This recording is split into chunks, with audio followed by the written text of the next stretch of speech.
मुल्क में एहतजाज, धरने और जलसे जुलूस की सियासत का मौसम उरूज पर है। पकड़ धकड़, मुकदमे, गिरफ्तारियां और छापे मार कार्रवाइयों की आंधियां भी पीक पर हैं। हुकूमत गिराने, बनाने और टेक्नोक्रेट सेटअप समेत पाकिस्तान तहरीक इंसाफ की गवर्नमेंट बनाए जाने के दावे, पेशन गोइयां और मुतालबे जोरों पर हैं। महंगाई का जंग बेकाबू है। बिजली का बहरान अवाम को तिगनी का नाच नचा रहा है। अदलिया और रियासती इदारे आमने सामने हैं।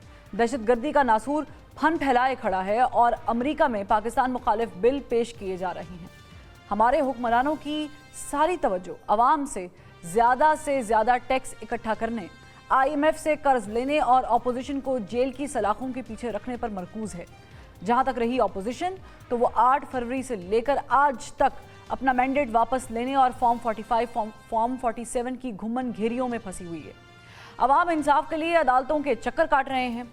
20 लाख के करीब केसेस अदालतों में ज़ेरे इल्तिवा हैं और आलमी इंसाफ की रैंकिंग में हमारा निज़ाम अदल 130वें नंबर पर है और हमारी अदालतों को सियासी मुकदमात सुनने के अलावा फुर्सत ही नहीं है। रियासती इदारे मुल्की मईशत बेहतर करने के लिए SIFC के तहत सरमायाकारी लाने की कोशिश कर रहे हैं, जिसके लिए मुल्क में अमन लाना ज़रूरी है और अमन लाने के लिए ऑपरेशन अज़्म इस्तेहकाम नागुज़ीर है। मगर खैबर पख्तूनख्वा हुकूमत के वज़ीर आला अली अमीन गंडापुर बाशगाफ अल्फाज में ऑपरेशन ना करने का बयान देते नजर आते हैं।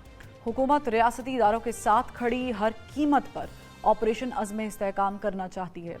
इसीलिए वफाकी वज़ीर मुसद्दिक मलिक ने आज मीडिया से बात करते हुए कहा कि आप ऑपरेशन नहीं करना चाहते तो क्या चाहते हैं? क्या मुल्क में दहशतगर्दी चाहते हैं? कि दहशतगर्दी को खत्म करें। आप कहते हैं ऑपरेशन नहीं होने देंगे। ऑपरेशन नहीं होने देंगे तो क्या होने देंगे? उस चीज का नाम क्या है? क्योंकि जब आप कहेंगे ऑपरेशन नहीं होने देंगे और कुछ नहीं बताएंगे कि क्या होने देंगे, तो फिर दहशतगर्दी होने देंगे। पाकिस्तान तहरीक इंसाफ जो कल तक फौज मुखालिफ बयानिए पर अपनी सियासत जिंदा रखे हुए थी, वो आज बयानिया बदलते हुए हुकूमत मुखालिफ बयानबाजी कर रही है और ये दावा भी करती नजर आती है कि मुस्लिम लीग नून और पाकिस्तान पीपल्स पार्टी फौज और पाकिस्तान तहरीक इंसाफ को एक दूसरे के खिलाफ खड़ा करना चाहती है। खान ने ये पैगाम भेजा है, पीपल्स पार्टी और मुस्लिम लीग ये चाहते हैं कि फौज और PTI आपस में आमने सामने हो जाएं। ये फसाद करवाना चाहते हैं, ये फौज के साथ PTI की लड़ाई कराना चाहते हैं। ये PTM हुकूमत, शहबाज शरीफ हुकूमत, इनके तो छक्के छुट गए, ये डूब गई है। यही वजह है कि इन्होंने फौज को आगे धकेल दिया अवाम के सामने, PTI के सामने।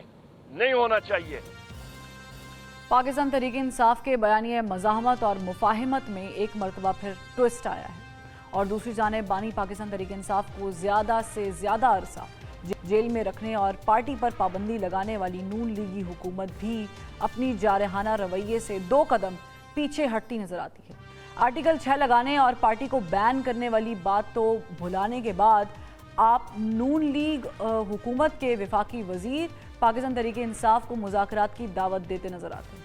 सवाल मैं आपसे ये पूछता हूं कि ये बहरूपिये हैं या पागल हैं? किसी बात पे पैर लगा के खड़े तो हो तो बात आगे चले, मगर मकसद जब सिर्फ मुल्क को बर्बाद करना हो, मकसद बात करना ना हो, बर्बाद करना हो, तो फिर आप हमें बताइए कि हम क्या करें।